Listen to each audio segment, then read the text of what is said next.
welcome back to the channel. So I got some bad news here. Radiator's been leaking for a little while. Well, I went to my buddy's house the other day for a birthday party, and whenever I got out of the car, it was pouring water out of the back of the head back here. You can see that bolt is wet and with oil. That's from a valve cover leak. But see that bolt there? Water was coming out right below it. I mean, it was just gushing water on the ground behind the driver front tire. So I'm about to tear into it and change head gaskets. I haven't done a head gasket job in about 10 years, and it was on a Chevy S10 last time I did one. Not looking forward to it, but I'm gonna bring you along for the journey. So here we go.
Sorry about that, phone died. So I got a little bit farther before I knew that the phone died while I was recording. So got the turbos off, and I don't recommend setting wrenches or anything on your intake without it being taped off or anything like that, but I'm about to pull the intake and the heads off anyway, so it don't really matter. I can't see anything out here. It's already dark. It gets dark at freaking 5:30 now. And I don't know. I just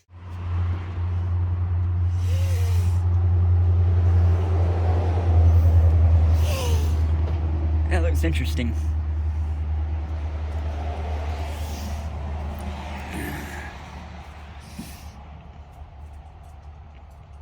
It looks lean there, but rich there. And apparently I have an oil leak. Didn't look too good. That was one piece. Came apart.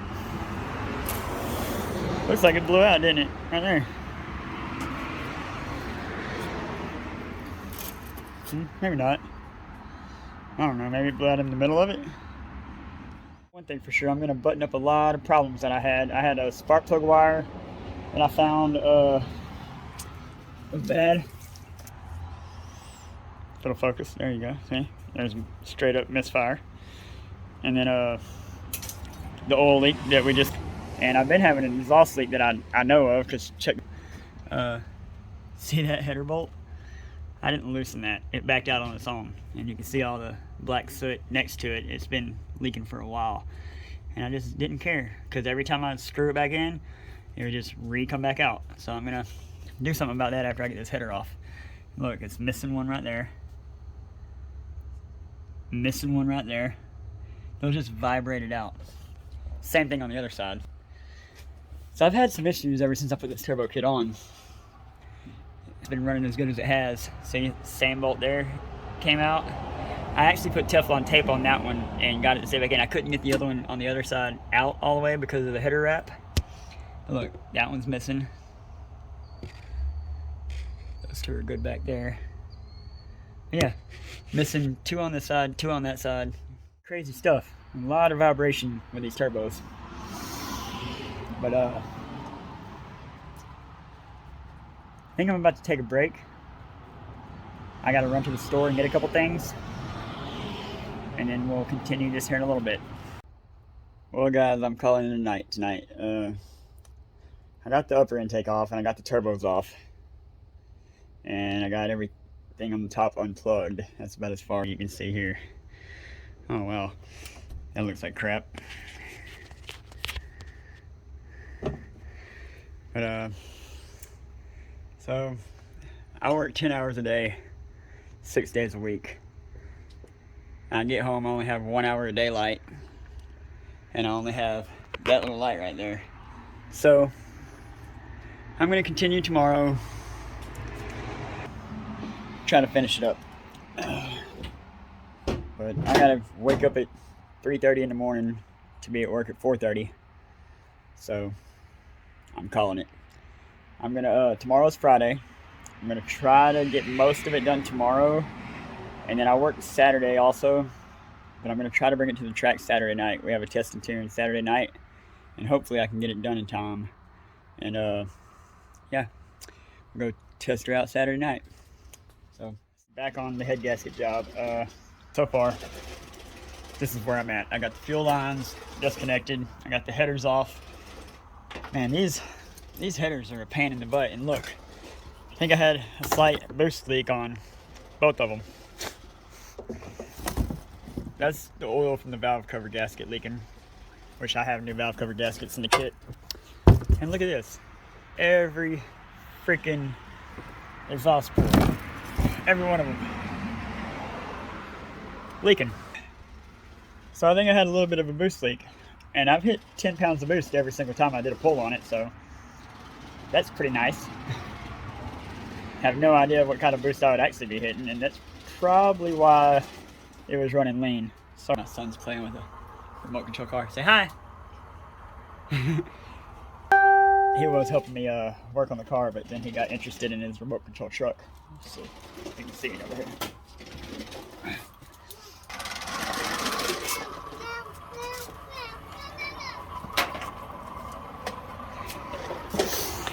All right, so about to start pulling the lower intake. I'm going to try to do it with leaving the distributor in, because I really don't want to have to mark it, pull it out, and reset it. I bought a new radiator that just came in today, because remember I said something about the radiator leaking, which caused this whole problem. Got electric fans. So I'm going to go to autos on here in a little while and see if I get the one with the little MPT plug right here. That way I can run my fan controller that I bought off Amazon to go with it. I bought the cheapest fan controller I could find. I think it was like $35. And I accidentally broke this a second ago, hoping that it ain't going to cause me any issues whenever I go to plug it back on. But so far, so good. I think it's going to run a lot better after I get this thing together this time. I'm not going to have any exhaust leaks. I'm gonna fix the problem about the header bolts backing out and getting loose on me. We're going to solve that issue. And I brought my grinder home so I can maybe put on these heads and intake a little bit while I got them off. I don't want to or not. I'm trying to go to the track tomorrow night. Today's Friday. It's 4:30 right now. I have to work tomorrow, and I don't know, we'll see. We'll see if I can have enough time to get everything off today, cleaned up, and then whenever I get off work tomorrow, we'll put it all back together and see how things go. I'm not gonna make you sit through a time lapse on this one. I think y'all watched enough time lapse.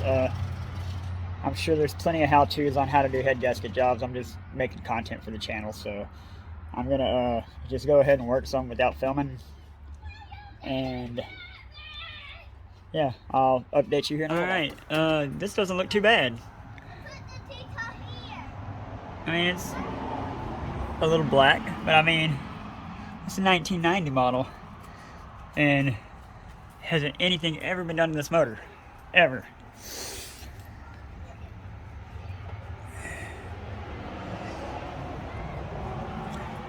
Not too shabby. Alright guys, update.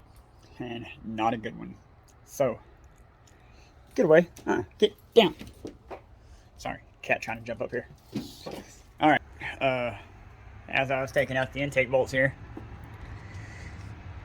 you know, it's all going good, all going good, all going good, and bam, the back one broke. Same thing on the side. All going good, all going good, all going good. Bam, that back one broke too. I have no idea why they wanted to break, but there was nothing I could do. They were just, I was just easy on them, went back and forth. They were just seized up in there so bad, it wasn't happening. I've already got the intake manifold broke loose, but also I am going to have to pull the distributor. So this is how you do that. You want to make sure you mark where your rotor's at, straight, and then you want to mark the distributor and the block. That way whenever you go back in, it is right back in the same spot. So I need to clean some of that dirt up before I do this. That way it doesn't fall down in the block there. So I guess I'm going to take a screwdriver and scrape some of that shit around it off the back. And then we're going to go ahead and pull the distributor and then finish pulling this damn intake off.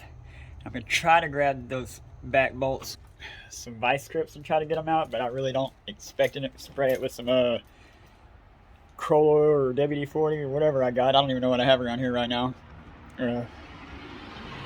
Pour brake fluid on it. I don't know. We'll figure something out.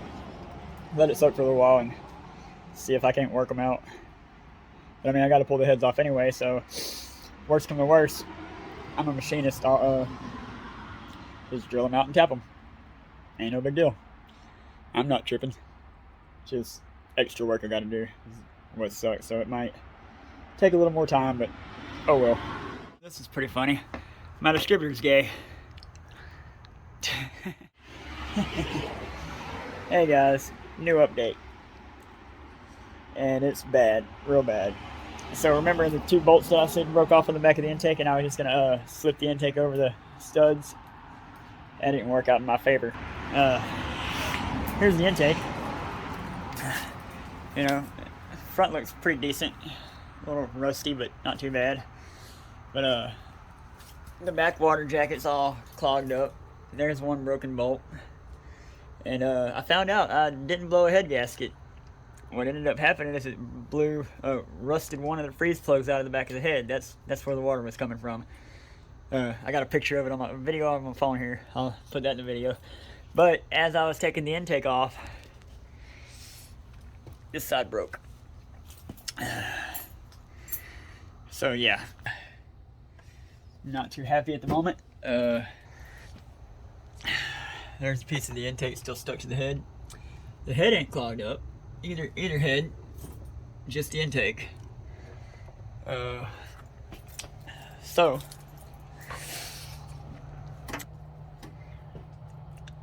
what to do now? This car over there, if you can see it behind all this trash. The other Fox body I just bought that doesn't run.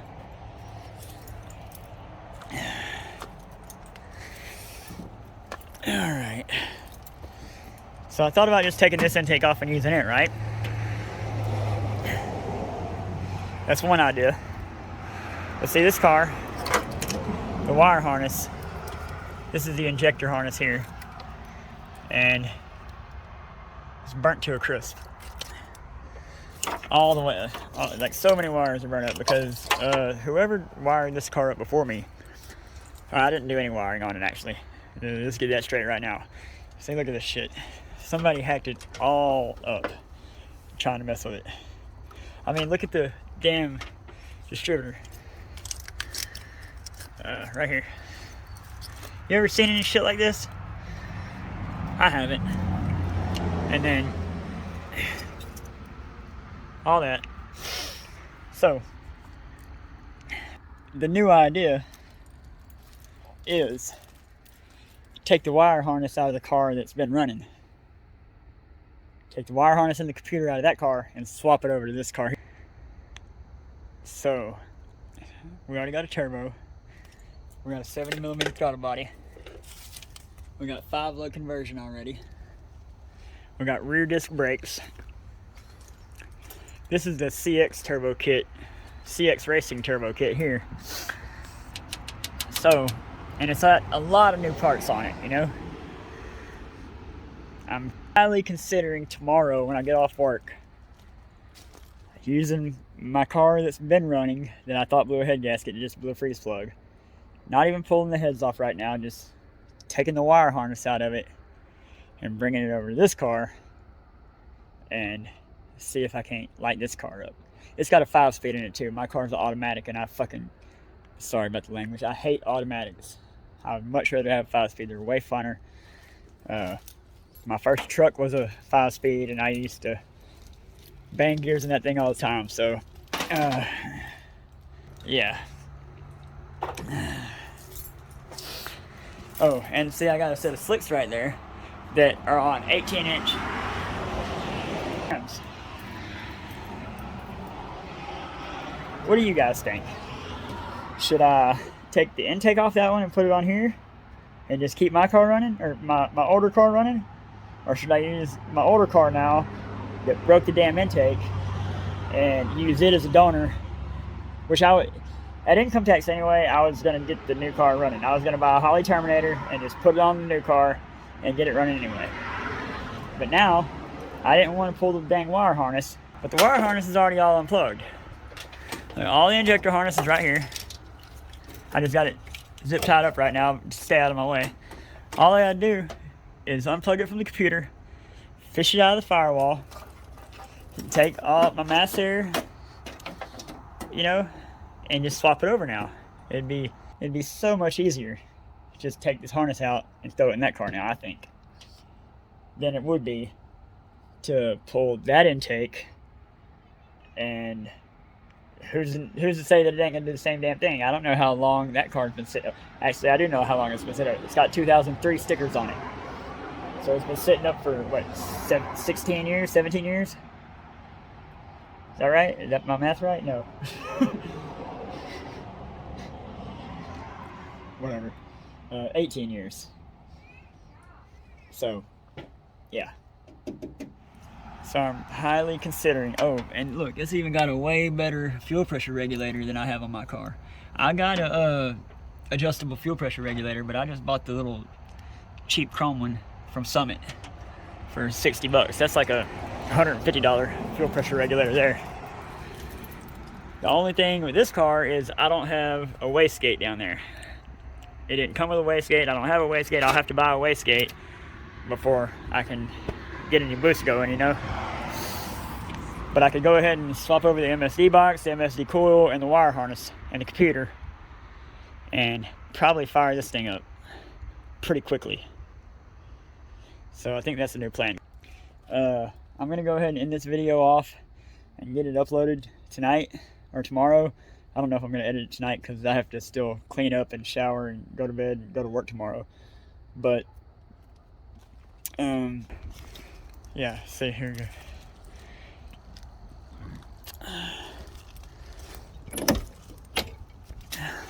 Look at that, got a brand new mass air meter.